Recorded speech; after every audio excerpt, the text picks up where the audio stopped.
So, hi everybody, this is Andreas Nest, business coach. So today I'm talking to Lorna Jackson from Advance and Get Noticed PR Consultancy, and I was just wondering what her journey was like and how she arrived at this point in her life. So Lorna, thanks for seeing me. You're welcome. So over to you really, where did it all start and why a PR consultancy? Well, I suppose, I have to go back to her leaving school, etc., etc. When I left school, I was very lucky and I got a job working in the bank. Yeah. And so working with people and serving the public is very important that you have a very good rapport with people. People skill, absolutely, but also that customer service and that customer satisfaction all the time. Yeah. So that's where I kind of started my career path. Yes, working on the till was one of the main roles that I had. Yeah.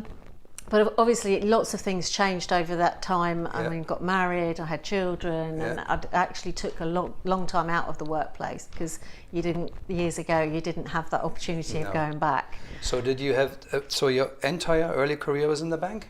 It was, and I did do a little bit of work with a building company actually that did the curtain walling for IBM in North End, North Harbour. And this is when I was working in Kent, so it's really strange how things work out. But so I worked there for a while, but was made redundant. So then it was a case of finding another job. And then I actually had my family anyway, so I was out of the workplace for some time. And of course, getting back into things is quite difficult. Because whilst I was away, they invented computers in the workplace. So how long were you away from the workplace then? At least 10 years. Okay, so that's quite a big break. Absolutely, yeah. My husband was in the Navy, so therefore he was away a lot of the time. So one of us had to be at home. So that was what I did. But never kind of lost sight of what I'd like to do. And office work I enjoyed doing, but it was more being with people was the thing. Using your people skills. That's it. And I actually got a job working then in a school for a while when my children were younger, so that I could work term time only. I had all the school holidays off, which was great, fitted around the family, everything was great. And in that role, that actually helped me to because I was working with kids with learning difficulties and behavioural problems. So it was learning how to get them engaged. But also to differentiate the work so that it could be inclusive for them, and not reducing the level, but the explanation was really quite important.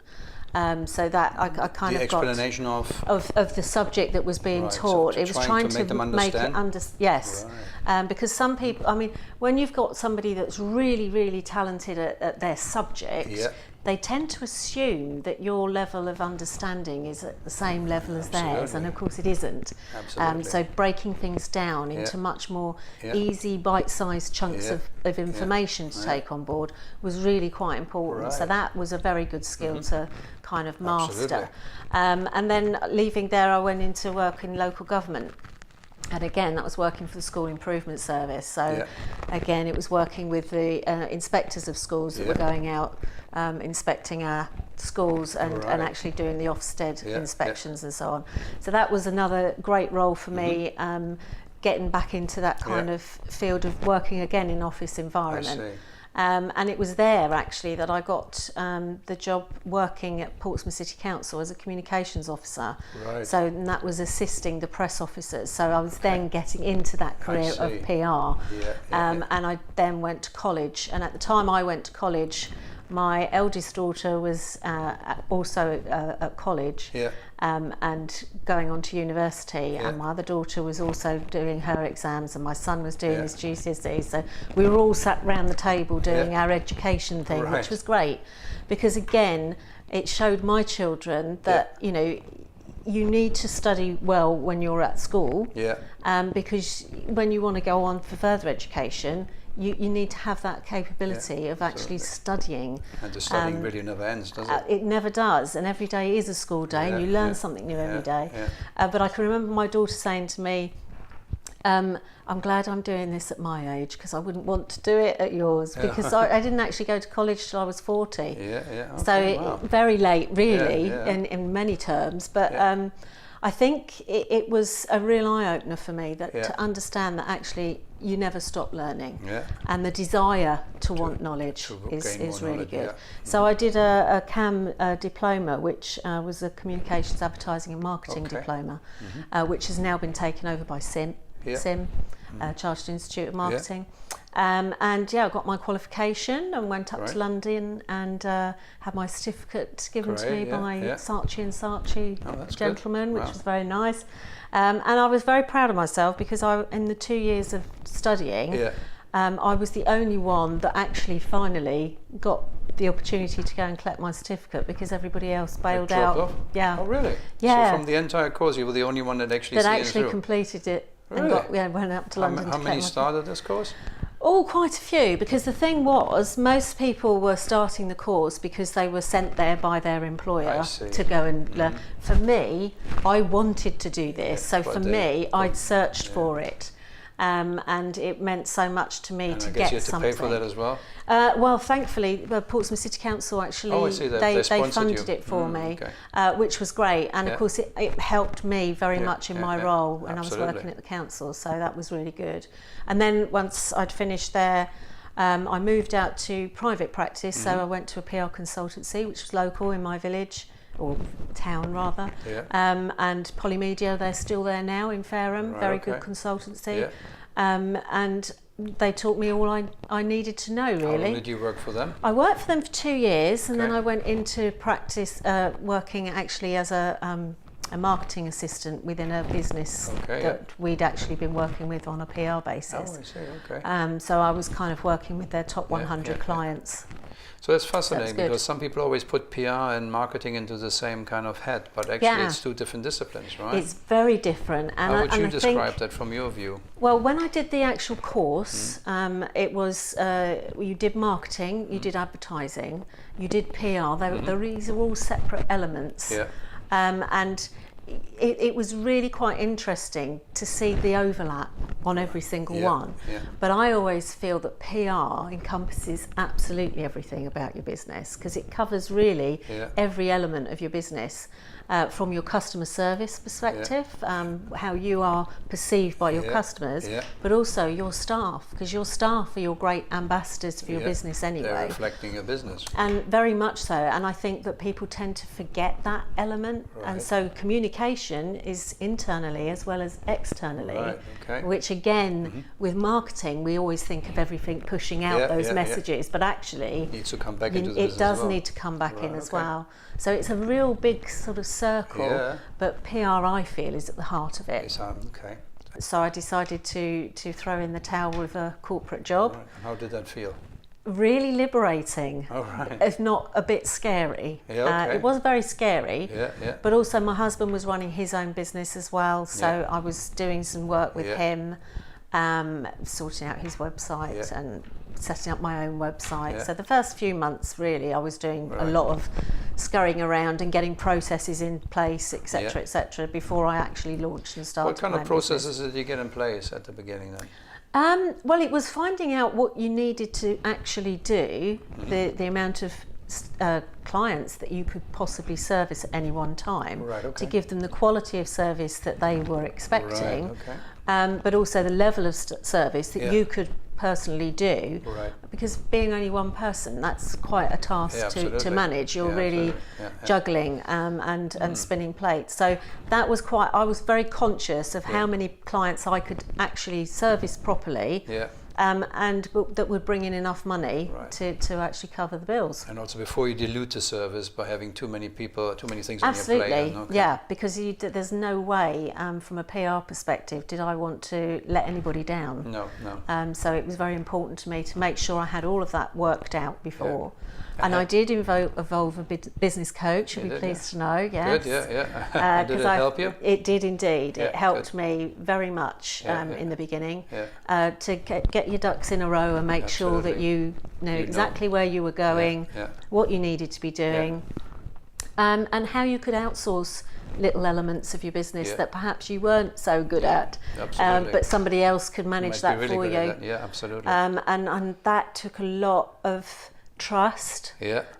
but the networking comes in with that. I mean, by going out networking, you meet so many valuable sources and resources of business that you become to know, like and trust, and then it's not so difficult to give those bits away. Absolutely. Because you can do it with absolute faith. So you've made good experiences with outsourcing, yeah? Definitely, definitely.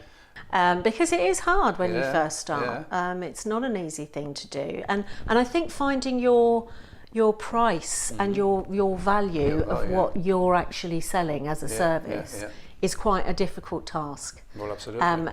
Of how you actually sell yourself and what people are prepared to pay, because it's what value you add. Well, absolutely. And that's the thing that's unquantifiable to start with, because you're not really sure. Yeah. And you find most of the time that when you start off in business or in any job, you're selling your time for money. But absolutely. as you get on and as you get smarter and more educated and better at your job, you're then selling knowledge for money. Absolutely. Which is a lot more beneficial, obviously, than the other way around. Absolutely. So that's where you then arrive at a price. Yeah. That then reflects your knowledge. That's it. But I've always said to people, I mean, when they say how much do you charge, I send over a rate card. I've kind of worked out what kind of charges it would be, but everything is negotiable. And what I've said to people is that PR is not an immediate return on investment. It doesn't just switch on. It doesn't, unfortunately. No. It can get you that exposure, but then if you only do it the once, you're like a one-hit wonder, and it's never to be seen again, and soon you just disappear again. So it's a real drip feed of great information, great news stories, and not necessarily about your business, but about how you've helped your clients. That's also a newsworthy story. Absolutely. And so there are ways that you can actually build up, just month by month, putting out a really good news story to keep that drip feed of good stuff. Absolutely. So that when people are looking for your product or service, they're going to remember you from what they've read about you and say, they seem really good. So what did you find most difficult in your journey so far, the last 5 years as a business owner? What did you find the most challenge that really took you to the edge? I think at first it was working with clients and kind of working with them to understand and educate's the wrong kind of word really, but uncover the benefits that they're missing out on by not doing PR. And it's not necessarily working with the media. I mean, it really does depend where your perfect customer hangs out. And that's who you need to... That's what you need to home in on. So you find out where they are, then you can work your PR around that. Find the medium that they use. Absolutely. Which is then your... Then that's your platform to actually concentrate and focus on. Because there's so many out there now, and you can't possibly do all of them. No, you can't, no. And there isn't any point, because there's only going to be... It's just a waste of money if you try to pick on everything. Yeah, be much more focused. I mean, one of the things obviously is invoicing people. Do you do it at the end of a job? Do you do it at a regular time each month? Or do you space it out? Do you space it out? Do you suggest to your clients that they pay you via standing order? So it kind of builds up their hours. So if they don't use your hours in that set month, you've got more hours to play with the following month. So if they've got a big campaign to do or an event to do, and so they'll need a block of your time a bit more, it can space it out for them and make it much more cost effective. And for you, it helps you with your cash flow as well. It does indeed. So that was kind of trying to work those things out was quite a difficult. challenge. It was quite difficult. And what would you say was an absolute highlight so far for you in your career? Wow, I think, I mean, I just get a buzz every time I get any kind of publicity from my clients. I just love it. And getting the newspaper every day and having to read through it.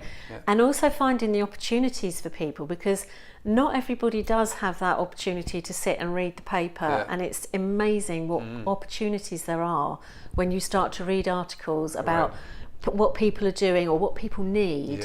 Yeah. And you can actually go to your clients and say, there was a fantastic article in the news last night, have a read of this. Why don't you get in touch with them, because I think this is something that you could perhaps work together on, or this is exactly what you need to take your business to the next level.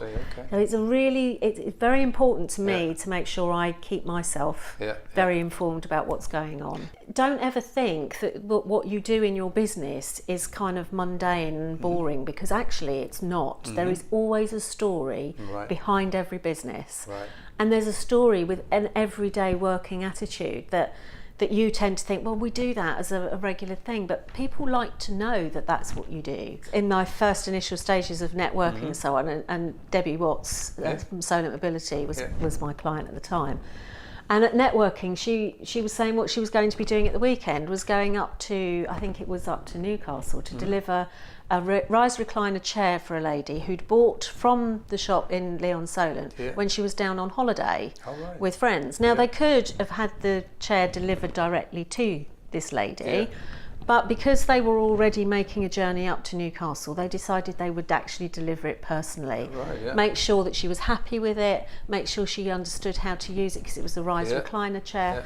And basically just thank her for her business. And you turned that into a story. And after she sat down, I said, that is a story. We need to make that into a story. And we did. And it got some coverage, which was fantastic.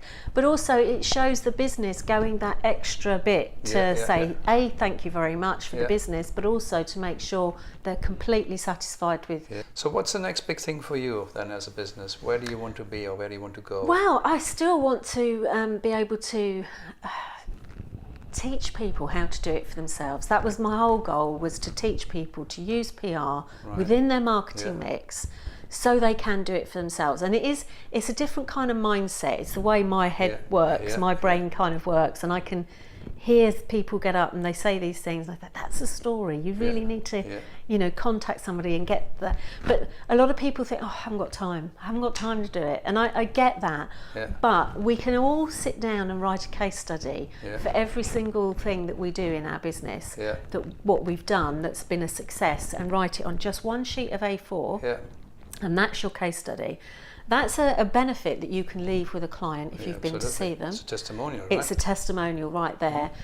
It also tells you a lot about you as a business. It's supporting evidence when you apply for awards, when you go for business awards and things. They want to see that you're not only doing what you say you're doing, but you've got evidence to prove that that's what you're doing. Absolutely. And those kind of things don't take long to do. And I mean, I'm really, really thankful to a lot of my clients who give me more business through just talking to other people and saying, have a coffee with Lorna, she'll be able to help you to sort this thing out. So a lot of based on referrals, Yeah, a lot of definitely. your business. Well, and that way then you're not always chasing that next client. Big sale, And then a lot of people can learn from that, because your raving fans, your clients that you've done great work with, they become your ambassadors, and they become your next They became your client. sales force, right? Absolutely. They do the selling for you. Yeah. That's brilliant. It's about the right time, being in the right place, right time, right person, and fingers crossed. And that is what you make happen. Well, I try. Well, Lorna, thank you very much for your time. It's been fantastic talking to you. Thank you very much. Thank you. And for you folks out there, just remember that PR is something that every business can do. It doesn't have to be a massive campaign. You can drip feed it every month a little bit, and really look at it and make sure that your message gets out there, but also that your team, your employees, give the right message to your customers. That's it for this week. I will speak to you again soon. Thank you. Bye-bye. Thank you.